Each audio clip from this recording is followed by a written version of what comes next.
President Newcomb, my friends of the University of Virginia,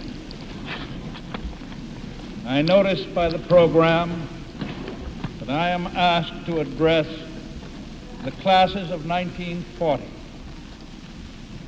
I avail myself of that privilege, but I also take this very happy occasion to speak to many other classes that have graduated through all the years, classes that are still in the period of study, classes not alone of the schools of learning of the nation, but classes that have come up through the great schools of experience. In other words, a cross-section just as you who graduate today are a cross-section of the nation as a whole. Every generation of young men and women in America has questions to ask the world. Most of the time, they are the simple but nevertheless difficult questions. Questions of work to do, opportunities to find, ambitions to satisfy. But every now and again in the history of the Republic, a different kind of question presents itself. A question that asks not about the future of an individual or even of a generation, but about the future of the country, the future of the American people. There was such a time at the beginning of our history, as a nation. Young people asked themselves in those days what lay ahead, not for themselves, but for the new United States. There was such a time, again, in the seemingly endless years of the war between the states. Young men and young women on both sides of the line asked themselves not what trades or professions they would enter, what lives they would make, but what was to become of the country they had known. There is such a time again today. Again today, the young men and the young women of America ask themselves with earnestness and with deep concern this same question: what is to become of the country we know? Now they ask it with even greater anxiety than before.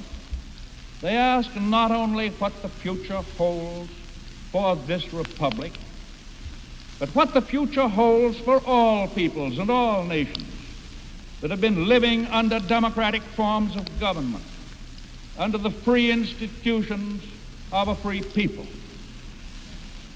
It is understandable to all of us, I think, that they should ask this question. They read the words of those who are telling them that the ideal of individual liberty, the ideal of free franchise, the ideal of peace through justice is a decadent ideal. They read the word and hear the boast of those who say that a belief in force directed by self-chosen leaders, is the new and vigorous system which will overrun the earth. They have seen the ascendancy of this philosophy of force in nation after nation, where free institutions and individual liberties were once maintained. It is natural and understandable that the younger generation should first ask itself what the extension of the philosophy of force to all the world would lead to ultimately. We see today, for example, in stark reality, some of the consequences of what we call the machine age, where control of machines has been retained in the hands of mankind as a whole. Untold benefits have accrued to mankind. For mankind was then the master, and the machine was the servant. But in this new system of force, the mastery of the machine is not in the hands of mankind. It is in the control of infinitely small groups of individuals who rule without a single one of the democratic sanctions that we have known. The machine in the hands of irresponsible conquerors becomes the master. Mankind is not only the servant, it is the victim too. Such mastery abandons with deliberate contempt all of the moral values to which even this young country for more than 300 years has been accustomed and dedicated. Surely the new philosophy proves from month to month that it could have no possible conception of the way of life or the way of thought of a nation whose origins go back to Jamestown and Plymouth Rock.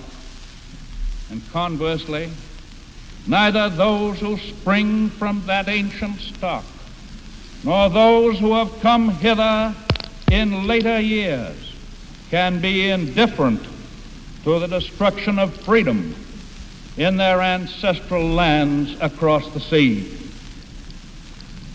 Perception of danger to our institutions may come slowly, or it may come with a rush and a shock, as it has to the people of the United States in the past few months. This perception of danger in a worldwide area, it has come to us clearly and overwhelmingly. We perceive the peril in this worldwide arena, an arena that may become so narrow that only the Americas would retain the ancient faiths. Some, indeed, still hold to the now somewhat obvious delusion that we of the United States can safely permit the United States to become a lone island in a world dominated by the philosophy of force. Such an island may be the dream of those who still talk and vote as isolationists. Such an island represents to me and to the overwhelming majority of Americans today a helpless nightmare, the helpless nightmare of a people without freedom.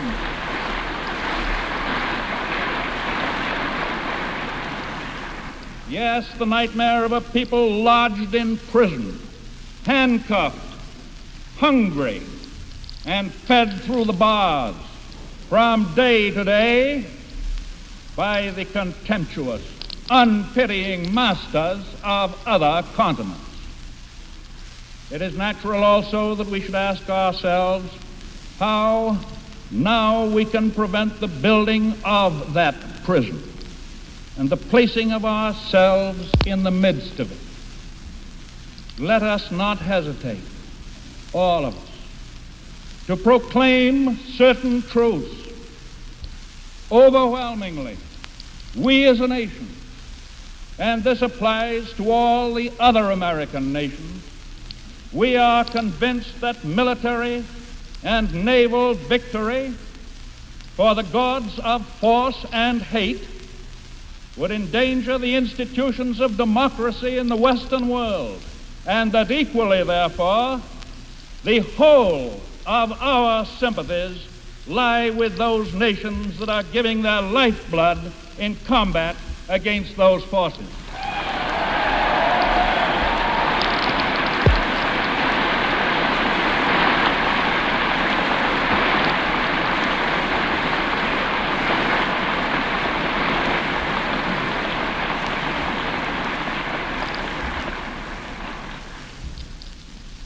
The people and the government of the United States have seen with the utmost regret and with grave disquiet the decision of the Italian government to engage in the hostilities now raging in Europe. More than 3 months ago, the chief of the Italian government sent me word that because of the determination of Italy to limit, so far as might be possible, the spread of the European conflict, more than 200 millions of people in the region of the Mediterranean had been enabled to escape the suffering and the devastation of war. I informed the chief of the Italian government that this desire on the part of Italy to prevent the war from spreading met with full sympathy and response on the part of the government and the people of the United States. And I expressed the earnest hope of this government and of this people that this policy on the part of Italy might be continued. I made it clear that in the opinion of the government of the United States, any extension of hostilities in the region of the Mediterranean might result in a still greater enlargement of the scene of the conflict in the Near East and in Africa. And that if this came to pass, no one could foretell how much greater the theater of the war eventually might become. Again, on a subsequent occasion, not so far ago, recognizing that certain aspirations of Italy might form the basis of discussions between the powers most specifically concerned, I offered in a message addressed to the chief of the Italian government to send to the governments of France and of Great Britain such specific indications of the desires of Italy to obtain readjustments with regard to her position as the chief of the Italian government might desire to transmit through me, while making it clear that the government of the United States in such an event could not and would not assume responsibility for the nature of the proposal submitted, nor for agreements which might thereafter be reached. I proposed that if Italy would refrain from entering the war, I would be willing to ask assurances from the other powers concerned that they would faithfully execute any agreement so reached, and that Italy's voice in any future peace conference would have the same authority as if Italy had actually taken part in the war as a belligerent. Unfortunately, to the regret of all of us and to the regret of humanity, the chief of the Italian government was unwilling to accept the procedure suggested, and he has made no counter proposal. This government directed its efforts to doing what it could to work for the preservation of peace in the Mediterranean area. And it likewise expressed its willingness to endeavor to cooperate with the government of Italy when the appropriate occasion arose for the creation of a more stable world order through the reduction of armaments and through the construction of a more liberal international economic system,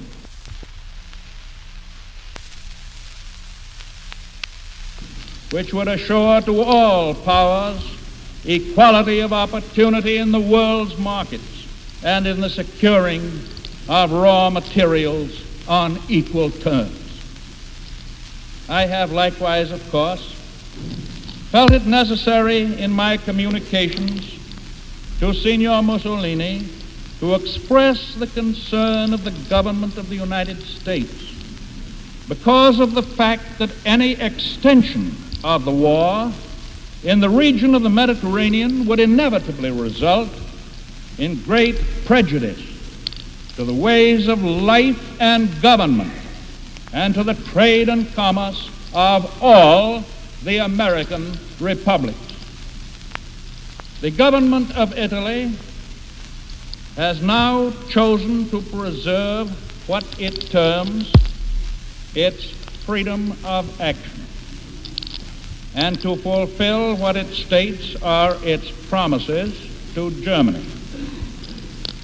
In so doing, it has manifested disregard for the rights and security of other nations, disregard for the lives of the peoples of those nations which are directly threatened by the spread of this war, and has evidenced its unwillingness to find the means through pacific negotiation for the satisfaction of what it believes are its legitimate aspirations.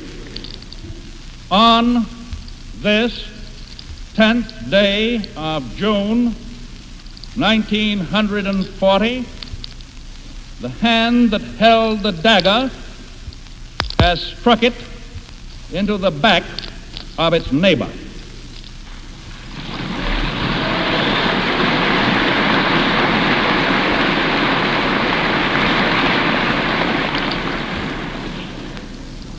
On this 10th day of June, 1940, in this university, founded by the first great American teacher of democracy, we send forth our prayers and our hopes to those beyond the seas who are maintaining with magnificent valor their battle for freedom.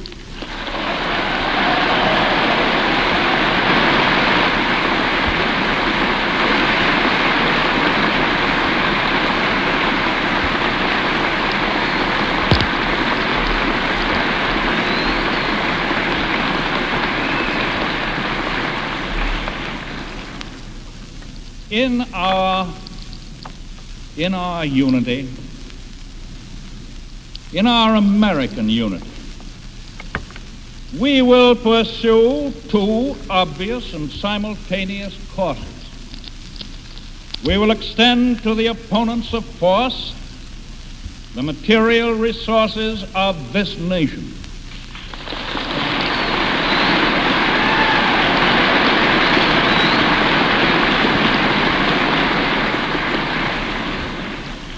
And at the same time, we will harness and speed up the use of those resources in order that we ourselves in the Americas may have equipment and training equal to the task of any emergency and every defense.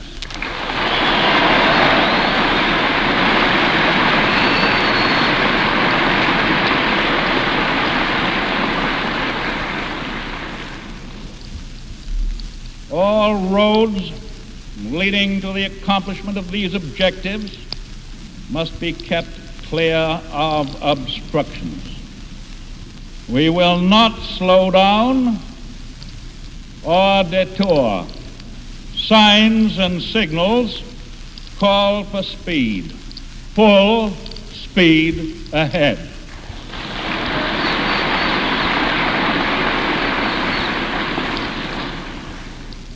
Yes, it is right that each new generation should ask questions. But in recent months, the principal question has been somewhat simplified. Once more, the future of the nation, the future of the American people is at stake. We need not, and we will not, in any way abandon our continuing effort to make democracy work within our borders.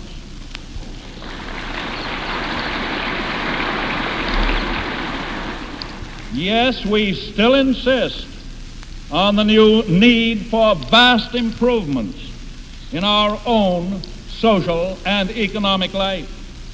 But that is a component part of national defense itself.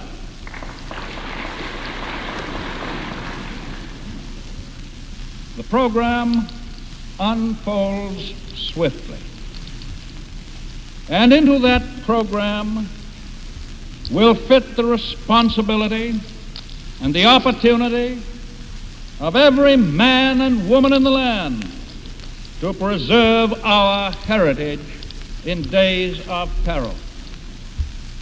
I call for effort, courage, sacrifice, devotion, granting the love of freedom. All of these are possible. And the love of freedom is still fierce, still steady in the nation today.